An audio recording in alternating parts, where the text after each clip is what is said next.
രണ്ട് കരകൾ കൈകോർക്കുമ്പോൾ മാറുന്നത് ദൂരമല്ല, ഒരു ജനതയുടെ ജീവിതമാണ്. ഇന്നലെ വരെ പെരുമ്പളവും ഒരു ഒറ്റപ്പെട്ട ദുരിതം. നമ്മുടെ നാട്ടില് കേരളത്തിൽ റോഡ് ഉണ്ടാക്കിയാലും റെയിൽപാളം ഉണ്ടാക്കിയാലും വളവുകൾ നിർബന്ധ. ഇതിപ്പോ ഒരു പുതിയ പാലം ഉദ്ഘാടന വീഡിയോ മമ്മൂട്ടിയാണ് ഇറക്കിയേക്കുന്നത്. കാരണം മമ്മൂട്ടിയുടെ വീട് ഇതിൻ്റെയൊക്കെ അപ്പുറത്താണ്, ചെമ്പിലാണ്.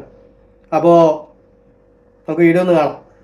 എത്താൻ വൈകുന്ന ആകുലത, സമയത്തിന് ജോലിക്ക് പോകാൻ കഴിയാത്ത വേവലാതികൾ, ഒരു വിവാഹാലോചന വന്നാൽ പോലും അക്കരെ എന്ന ദൂരം വില്ലനായ നിമിഷങ്ങൾ. ആ കാത്തിരിപ്പുകൾക്കും അവഗണനകൾക്കും ഇപ്പോൾ അറുതിയാവുകയാണ്. എന്റെ നാട് ചെമ്പിന്റെ അക്കരെയായിരുന്നു അരൂക്കുറ്റിയും വടുതലയും പെരുമ്പളവും ഒക്കെ. അപ്പോൾ അവയെല്ലാം ഒരു നാടായി. സാധാരണക്കാരന്റെ സങ്കടങ്ങൾക്ക് പരിഹാരം ഉണ്ടാക്കുന്നതാണ് യഥാർത്ഥ വികസനമെന്ന് ഞാൻ വിശ്വസിക്കുന്നു. നിങ്ങളിത് കേട്ടിട്ടുണ്ടാവുമല്ലോ, സംഭവമൊക്കെ ശരിയാണ്, വളരെ നല്ല കാര്യം. അങ്ങനെ ഒരു പാലം വരുന്നത് എപ്പോഴും വികസനങ്ങൾ നല്ലതാണല്ലോ. റോഡും ഇൻഫ്രാസ്ട്രക്ചറുകൾ കാര്യങ്ങളൊക്കെ ഉണ്ടാവുന്നത് എപ്പോഴും നല്ലത് തന്നെയാണ്. പക്ഷേ ഇതൊക്കെ ഇപ്പോൾ വരേണ്ട പാലമാണോ? ഒരു 10-20 വർഷം മുന്നേ വരേണ്ട പാലമാണ്. ഈ പാലത്തിന്റെ വീതി തന്നെ നോക്ക്. 2026 ഉണ്ടാക്കി വെക്കേണ്ട ഒരു പാലമല്ല അത്. ഈ പാലം പണി തീർന്നിട്ട് കുറെ കാലമായി. എനിക്ക് തോന്നുന്നു തെരഞ്ഞെടുപ്പ് പ്രമാണിച്ച് അറ്റത്തെത്തുമ്പോൾ ഇത് ഉദ്ഘാടനം ചെയ്യാൻ വെച്ചിരിക്കുന്നതായിരുന്നു തോന്നുന്നു. പണി തുടങ്ങിയിട്ടും കുറച്ചധികം കാലമായി. പക്ഷേ അതൊന്നും നമ്മൾ കുറ്റം പറയുന്നില്ല, കാരണം വികസനം കൊണ്ടുവന്നല്ലോ, അത് തന്നെ വലിയ കാര്യം. പക്ഷേ മമ്മൂട്ടി പറയുന്നത് പോലെ പെരുമ്പളത്തുകാർ ഒരു ദ്വീപിൽ പെട്ടുകിടക്കുന്ന നിവാസികളൊന്നും ആയിരുന്നില്ല.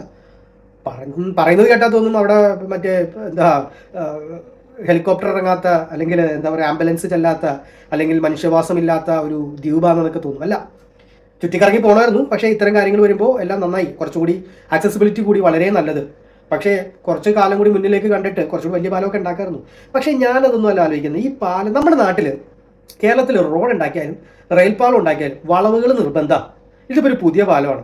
ഈ പാലത്തെ ഇത് കണ്ടോ, എന്താണ് ഇതിൻ്റെ അലൈൻമെൻറ്റ്? ഇങ്ങനെ വെള്ളം അടിക്കുമ്പോൾ ഇങ്ങനെ വേവിയായിട്ട് വരാൻ വേണ്ടിയിട്ടായിരിക്കും. ഇത് നേരെ പണിയാൻ പറ്റാത്ത വല്ല കാര്യങ്ങളുണ്ടാവും. ഈ താഴെ കാണുന്ന കായലിൻ്റെ അവിടെ ഒരുവിധമെല്ലാം ഒരുപോലെയൊക്കെ ആയിരിക്കില്ലേ? അതും ഇനി അങ്ങനെ വല്ല കാരണം ഉണ്ടാവും? നിങ്ങൾക്ക് ആർക്കെങ്കിലും കാരണം അറിയും? എന്താണ് ഇങ്ങനെ വളച്ചുണ്ടാക്കുന്നത് നമ്മുടെ നാട്ടിലെല്ലാം? ഇത് നേരെ ഉണ്ടാക്കാൻ പറ്റാത്ത ഒരു സാധനം അല്ല എന്നാണ് എൻ്റെ പ്രതീക്ഷ.